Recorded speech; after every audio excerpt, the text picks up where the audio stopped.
Hey everyone, and welcome. Today, we're going to pull back the curtain on the history you think you know. We're digging into the margins to find the bizarre, the misunderstood, and the flat-out unbelievable stories that, for some reason, never seem to make it into the textbooks. I mean, really think about that for a second. We learn all these names and dates, and we just kind of accept them as fact. But what if some of the biggest stories, the ones about the most famous people and events, have been completely twisted over time? Well, that's what we're about to find out. Okay, first things first. Let's dive into some of the most famous facts from history class that are, well, not facts at all. It's officially time to bust some myths.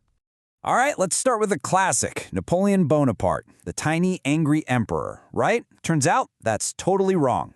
He was actually about 5'6", which was perfectly average for a French guy back then. So where did the myth come from? Two things, really. British wartime propaganda that wanted to make him look ridiculous, and a simple mix-up between Old French and British inches. So no, he wasn't a giant, but he definitely wasn't the little tyrant we all picture. And this next one kind of reframes what it means to be a genius. We're all taught that Thomas Edison just, poof, invented the light bulb. But the reality is that more than 20 other inventors already had patents for similar lamps. Edison's real magic, his true brilliance, was in creating a filament that could last, one that was cheap enough to put in every home. So, he wasn't an inventor from scratch, he was the master innovator who made it work for all of us. Okay, this one is a big one. It completely changes how we see one of the wonders of the ancient world. For literally centuries, the story was that the Great Pyramids were built on the backs of thousands of slaves. But you know what? Archaeology tells a very different story. They found the tombs of the workers, and they're right next to the pyramids. They were paid, respected laborers who were buried with honor near the pharaohs they served. That's a perk you would never give to a slave. And here is a perfect example of how pop culture can literally rewrite history. You know that classic image of a Viking warrior? Big beard, horned helmet? Yeah, that's completely made up. There is zero archaeological evidence they ever wore those things. That whole look was invented for a Wagner opera in the 1800s because it looked dramatic on stage. And somehow, that image just stuck. So, we've busted some myths. But history isn't just about simple misunderstandings. Sometimes the truth is way, way stranger and darker than anything you could possibly imagine. So let's flip the page and look at some of the chilling truths that are usually left out of the textbooks. Now this sounds like the setup to a bad joke, but I promise you it's a terrifyingly real event called the Battle of Karansebes. So the Austrian army is marching to fight the Ottoman Empire. But before the enemy even arrives, total chaos erupts in their own camp.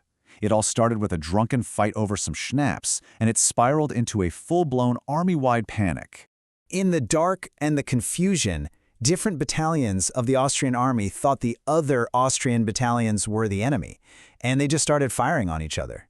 The result was this. An estimated 10,000 of their own men were killed or wounded.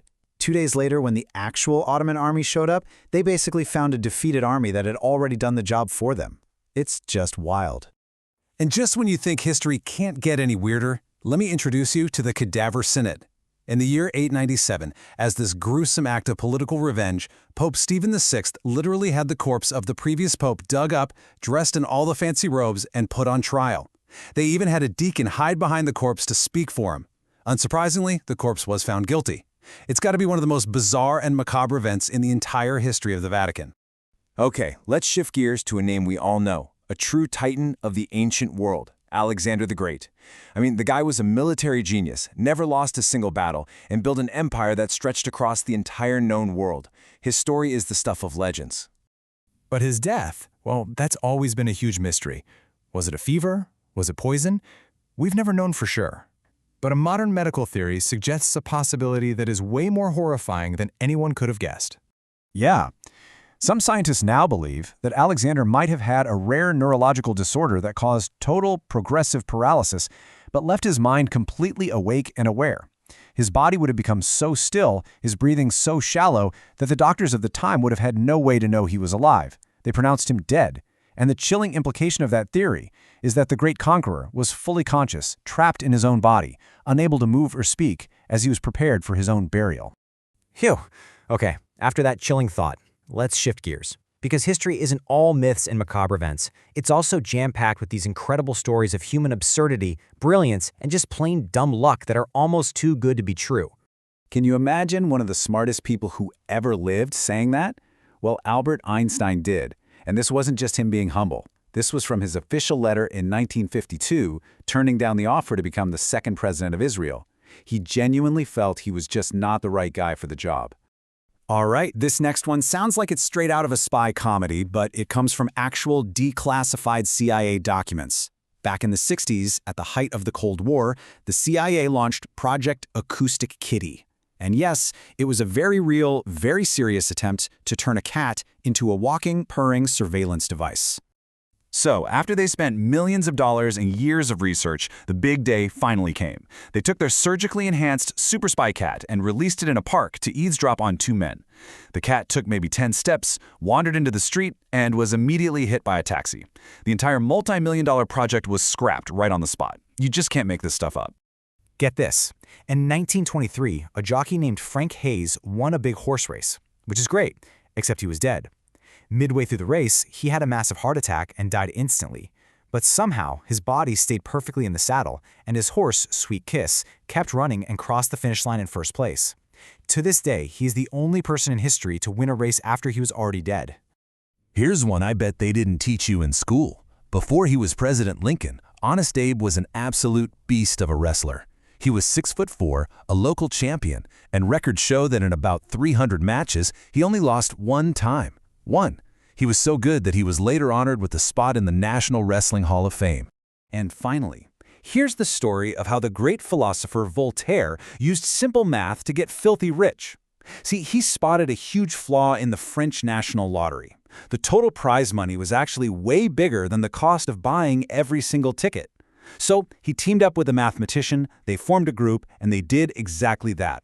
They bought all the tickets, won again and again, and made a fortune before the government finally realized what was happening and closed the loophole.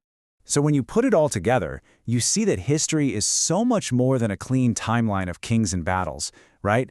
It's messy, it's chaotic, it's hilarious, and it's deeply human.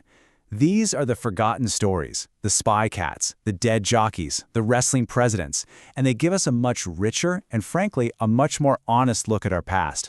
And I think that's the real takeaway here.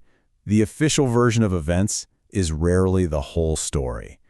It really makes you wonder, doesn't it? What other incredible truths are just sitting there, waiting to be rediscovered, just under the surface of what we think we know?